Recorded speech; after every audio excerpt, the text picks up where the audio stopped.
Seu Oi, vocês microfone me está escutam desligado. Aí. bem? Olá, boa noite.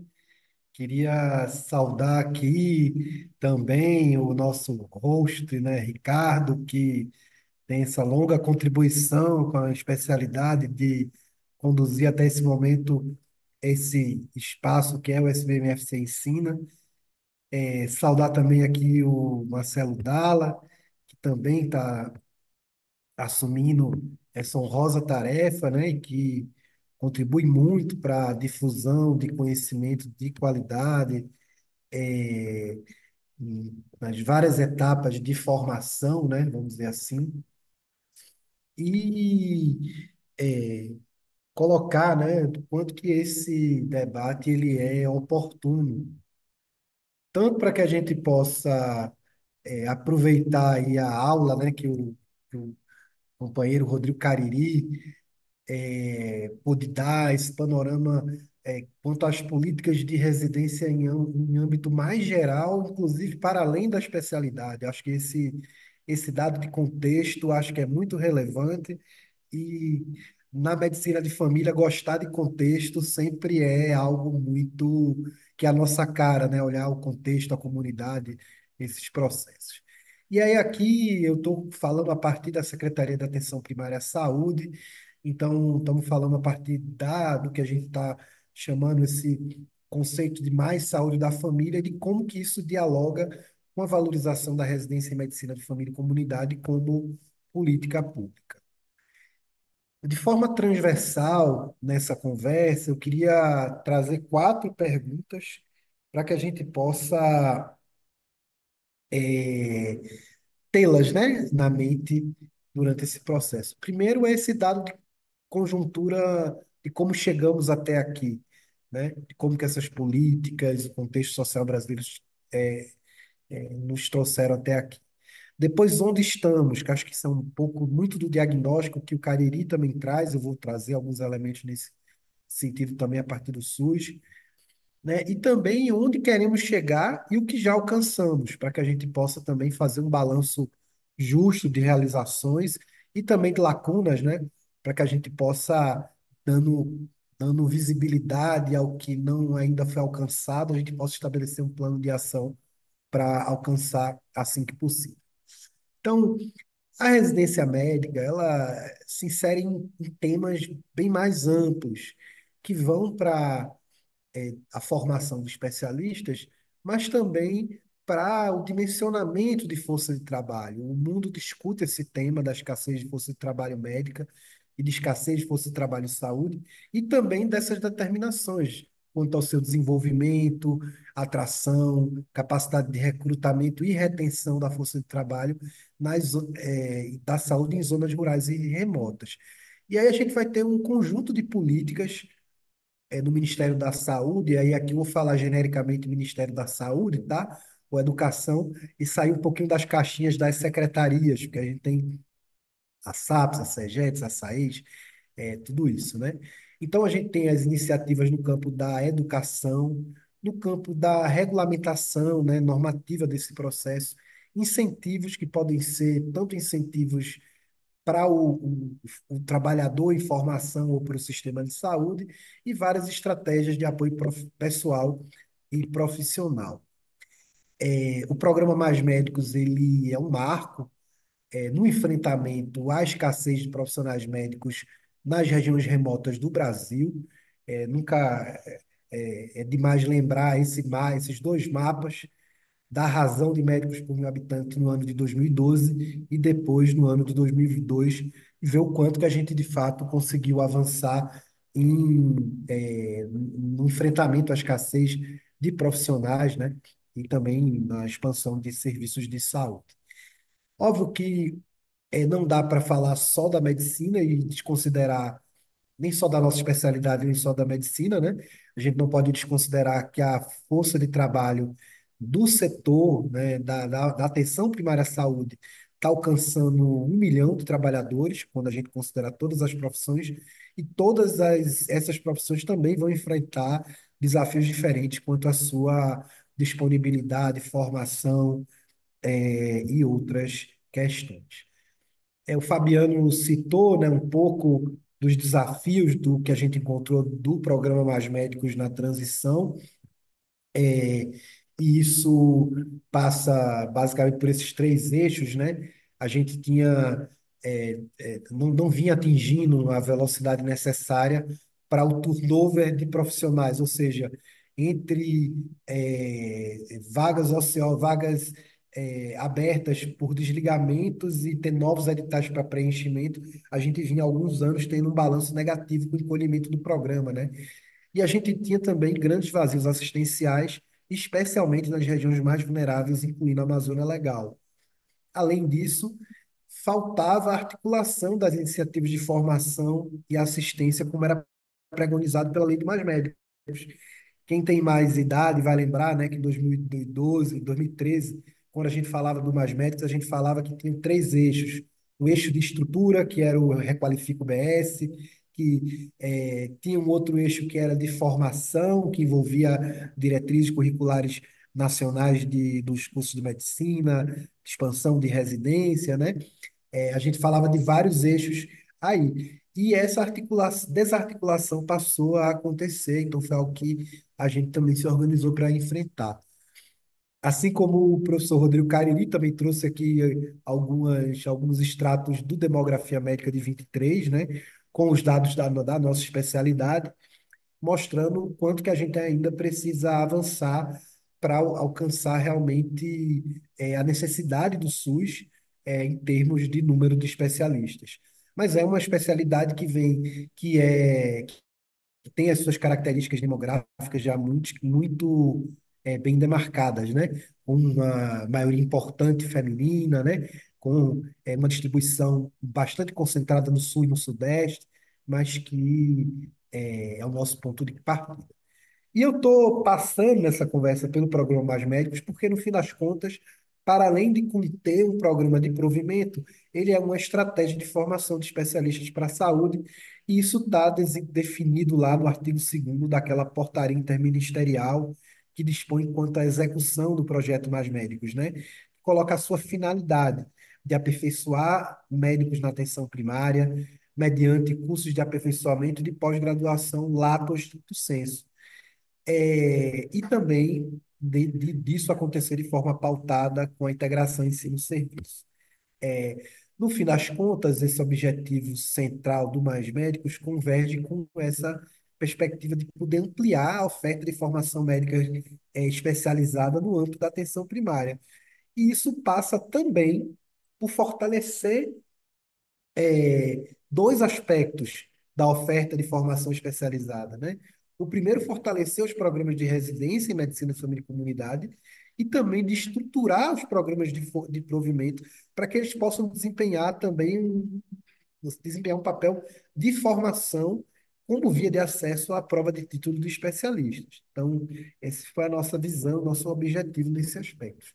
O porquê de ter uma estratégia de formação de especialistas para a saúde, acho que é um ponto pacífico aqui entre todo mundo que está assistindo, né? Está acompanhando o debate, porque isso contribui com a garantia do atendimento médico à população, que esses profissionais possam ser mais qualificados para as necessidades locais, possa trazer, inclusive, melhoria na qualidade do cuidado integral de saúde, a ampliação da garantia do vínculo longitudinal também do cuidado, né?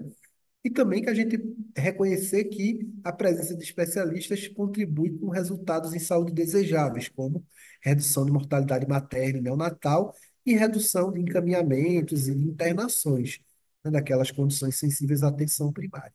Então, é aí que as coisas começam a se ligar. No campo da residência, né, depois eu vou voltar um pouquinho para falar das iniciativas de integração dos programas de provimento e de integração dos programas de provimento com os programas de residência, mas quando a gente vai falar das residências em saúde, aqui eu estou usando o termo residências em saúde, abarcando as residências médica e multiprofissional e profissional em saúde, né? Elas têm esse padrão de excelência, né? Como o professor Rodrigo Carini também trouxe, né? Padrão desejável de formação. Eles constituem um diferencial técnico, ético, né, do exercício profissional, técnico pela qualificação de uma prática mais integrada, mais ético, inclusive, porque durante esse período de formação, o jovem médico, a jovem médica, conta com profissionais mais experientes no papel lá de docente e que ajudam a enfrentar os dois principais fatores relacionados a conflito com profissão, com pacientes e denúncias junto aos conselhos de medicina, né? São questões relacionadas a conflito com o paciente, a questões no campo da informação, de comunicação de má notícias. Então, tudo isso é relevante, né? A gente vê no governo um papel importante da formação de especialistas de forma bastante com uma intencionalidade clara, vamos dizer assim, né? Com uma intencionalidade voltada para áreas estratégicas e regiões prioritárias. Então, a gente tem uma lista de especialidades que são consideradas estratégicas, né? E regiões prioritárias para onde se dirigem o financiamento para a expansão de vagas e manutenção. E também que sabemos que a residência é um indutor da integração ensino-serviço, na articulação das redes de atenção à saúde, né? Além do seu lado, né? Relacionado à produção de novos conhecimentos e tecnologias, como é, né? Como é esperado, né? De níveis de formação no nível de pós-graduação, como a residência né? É uma especialização lato sensu, ponto da titulação médica, realizada em programas sob supervisão e com o regramento da CNRM. É, Nesse fortalecimento dos programas de provimento e de maior integração com os mecanismos de titulação de especialistas já estabelecidos na legislação, a gente passou, a partir do 28º ciclo, a ter um seguinte esquema, né, de gestão do tempo para a realização do curso de formação do médico participante. Então, a gente passou a ter uma duração de 4 anos e podendo contar aí com 2 ciclos de formação, um ciclo, uma especialização em medicina de família e um outro ciclo que é o mestrado profissional, por exemplo, ou outras ofertas de trilhas formativas que estão sendo construídas, como saúde indígena, saúde mental, entre outras ofertas formativas, né? Além de cursos de aperfeiçoamento e de extensão. Isso tem, inclusive, produzido um movimento, né, de busca pela titulação pelos participantes do programa.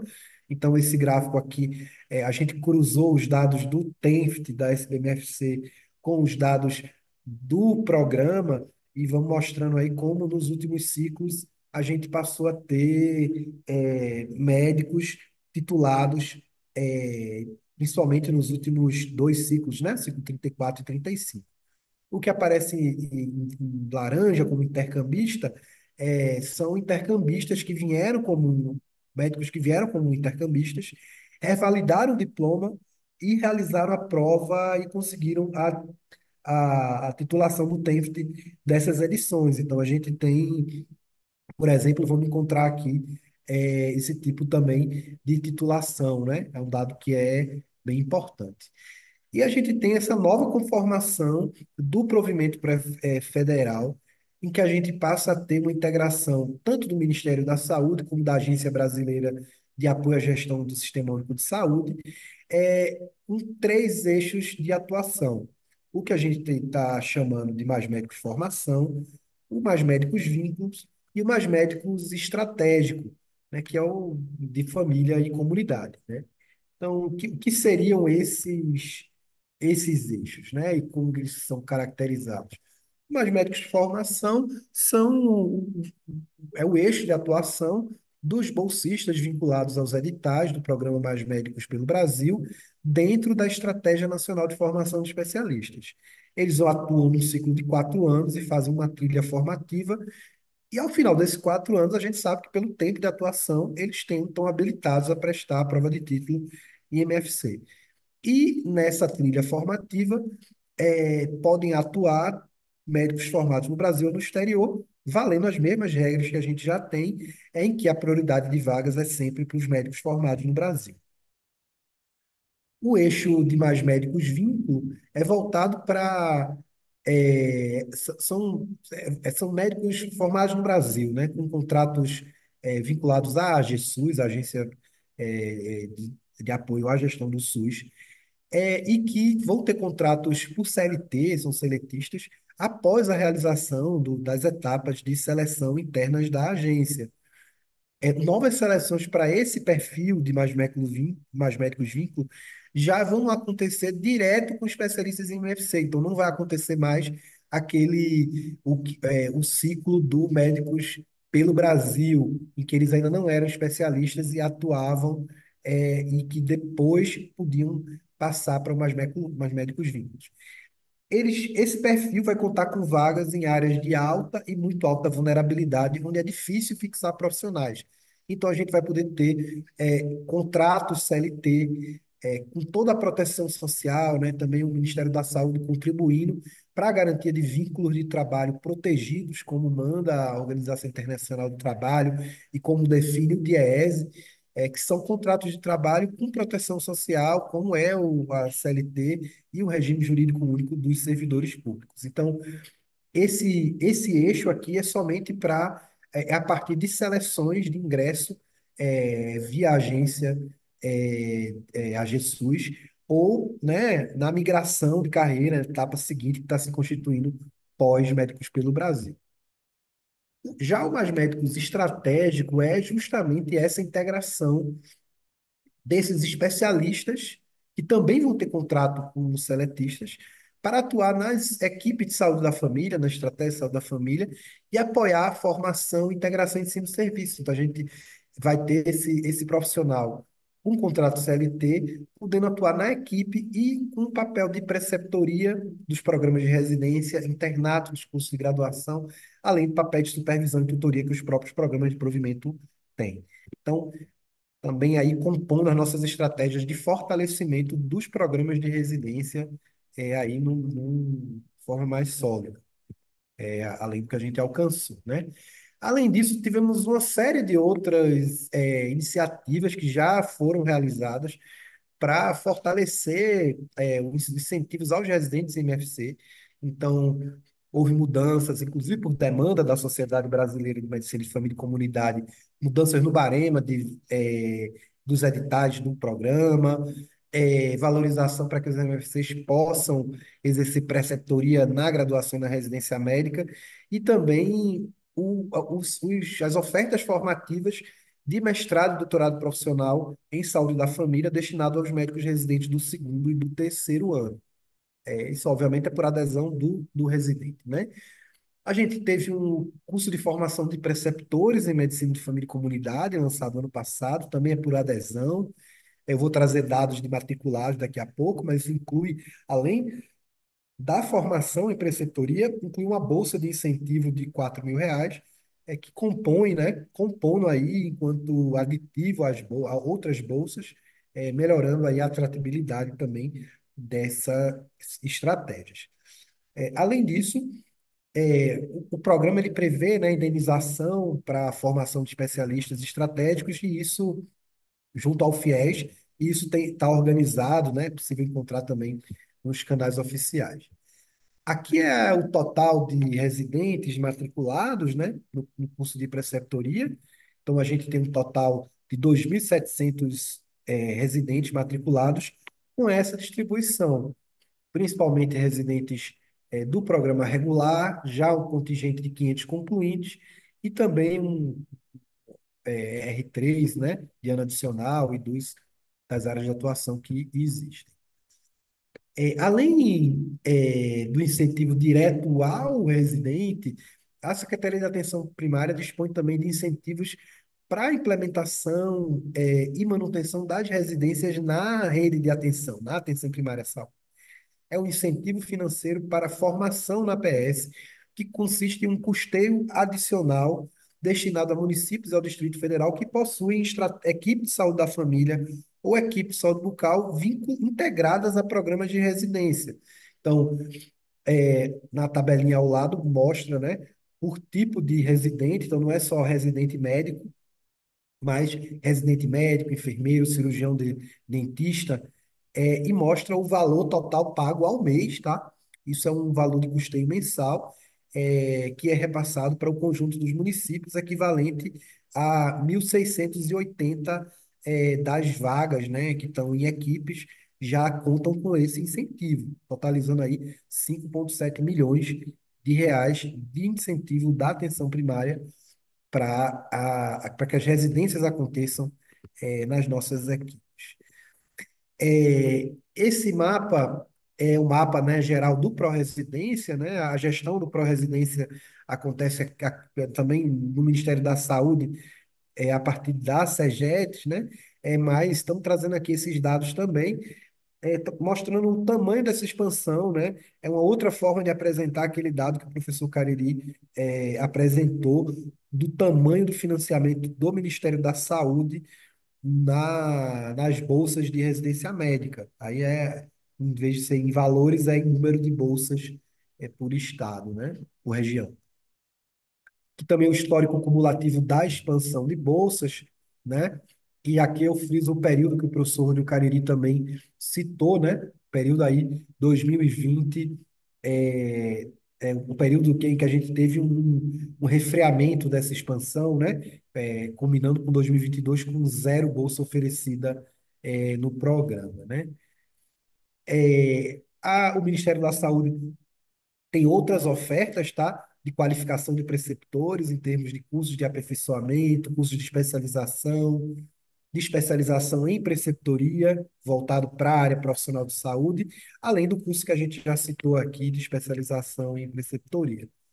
Também há ofertas formativas para a coordenação dos programas, tanto de residência profissional de saúde, isso também é algo importante, e ofertas educacionais que são mais genéricas, vamos dizer assim, voltadas para todas as residências, né, para todos os residentes, e que também estão disponíveis. Não vou me ater, né, já partindo aqui para o final, né, da minha fala, não vou me ater aí aos dados mais gerais, né? Quanto a o que a gente tá convencionando, tem chamado de mais saúde da família, mas só colocando que essa expansão da residência é para atender também essa importante expansão de serviço. Então, vou passar rapidamente aqui dos dados, né, do sistema da atenção primária em termos de expansão de cobertura, para que a gente possa ter noção do tamanho da nossa tarefa e desafios para frente. Esse é o número atual, tá? De fevereiro, 53.679 equipes de saúde da família atualmente em atividade no país com financiamento federal. E em relação ao ano passado, o recurso mensal que está sendo financiado pelo governo federal aumentou em cerca de 20%, só com a mudança do financiamento que a gente publicou no ano passado. Óbvio que, para além das equipes de saúde da família, é importante olhar para todas as equipes da atenção básica, consultório na rua, saúde bucal, EMUTs, atenção à população privada de liberdade, consultório na rua, população fluvial e ribeirinha, né, que estão aqui totalizando mais de 97 mil equipes, né, e serviços que a gente tem em atuação na PNAB, né? Essa é a série histórica da expansão dos recursos da atenção primária em termos de repasses anuais para todas as equipes de atenção primária à saúde, né? Todas essas que a gente citou aqui no slide anterior, mostrando que desde 2023, quando a gente passou a ter um orçamento já redimensionado com a emenda constitucional da transição, né, que recompôs os recursos da saúde, a gente já teve uma expansão de 12 para 13,29 bilhões de reais para essas equipes e em 2024 um aumento ainda mais expressivo, alcançando 16,29 bilhões de reais de ano referência. Incluo já fazendo aquela liga do que faltava, né, do que a gente falava sobre o Mais Médicos 10 anos atrás, que era esse eixo de estrutura. E aí temos o novo PAC, são mais de 3 mil unidades básicas de saúde selecionadas entre construção, reforma e Programa Nacional de Finalização de Obras Paradas, totalizando mais de 7,2 bilhões de reais entre propostas, né? Quem tiver curiosidade de ver a planta das UBSs, consegue localizar o site do Fundo Nacional de Saúde, da SAPS, navegar lá nas plantas, né?